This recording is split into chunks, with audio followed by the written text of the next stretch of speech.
Hello mga boss, good din na sa inyo diha. This is your Kuya Elmer once again from Kuya Elmer Auto Trade.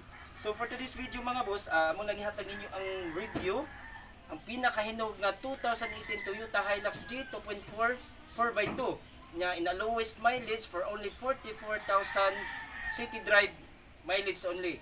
So as you can see, formado na kasi siya, naka-rims. And then of course, kuyog na ko today si Mr. Erwin from EE Auto Trade. The number one car agent in town. So actually nagsabot lang gid mi nga muari mi diri today kay magpuli-puli mi og video. And then please follow, like and share na lang mga boss sa among page. It's Kuya Elmer Auto Trade, EE Auto Trade. So everyday mag-update mig units from 5 to 10 units. So pasignahan ninyo ang mga dream car nga inyohang makita dito. So please na lang mi og kuan mga boss, follow. So right now akong ihatag ninyo on details, engine, exterior, and then interior. So mga boss, atong i-detail step by step. So start ta sa engine mga boss. As you can see mga boss, wala lang pa natin ipandara, pero as you can see wala pa gyud actually naka-engine detail, pero limpyo na gyud kaayo. Battery is nyo, oil intact, brake, clutch, since automatic man ni siya. So, wali ko diri. So as you can see mga boss, atong hinay-nayon, i-check na to ang engine. Grabe ka hinog. This is newly changed oil. Wala na ko i-check. And then proceed ta. Check na to ang bumper of course. This new original paint, fog lamp, headlight, left and right, naka-crystal clear na siya. And then proceed ta diri sa interior of course. Kung unsa kahinog ang exterior, of course, ang interior niya. So,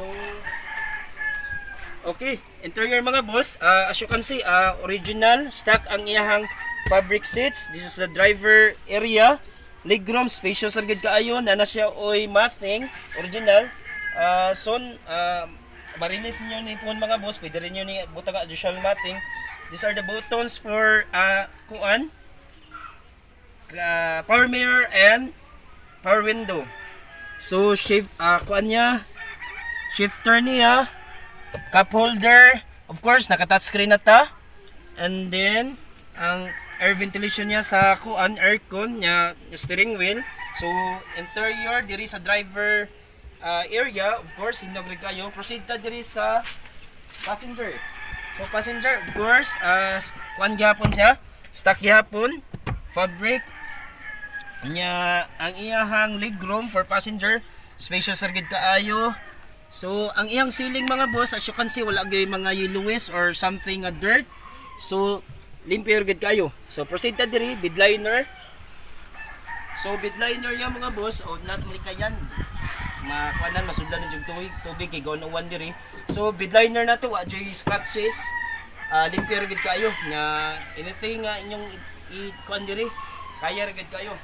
So, tail light, of course, wala gyud buak or scratches. Okay?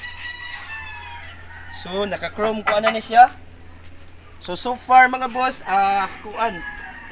exterior, interior, goods ra gid kayo. And then mo ni ang pinakanindot mga boss sa kani nga unit kay naka-rims nagdini siya. Kumbaga gas and go na ni siya. Naka-low profile ni ang ligid. So I guess mga more or less mga 80,000 ang na-set up ani. So plus pugi-puwis sa gini kayo mga boss. So okay ra gyud ka ang unit ato mga boss, exterior, interior, engine. So this is only 950,000. This is the lowest Hilux in the market. So for financing, it's only 1 to 3 days approval. And then you can pay as low as 28,000 for 3 years of course. With processing fee, di mo ginamalikayan, pero minimal na gid kayo ang amount. And then what you are waiting is applyin na gini mga boss kay kumbaga first come first serve dito diri sa Cebu City. So mga boss, again, please follow, like and share sa among page is Kuya Elmer Auto Trade and then EE Auto Trade. So thank you.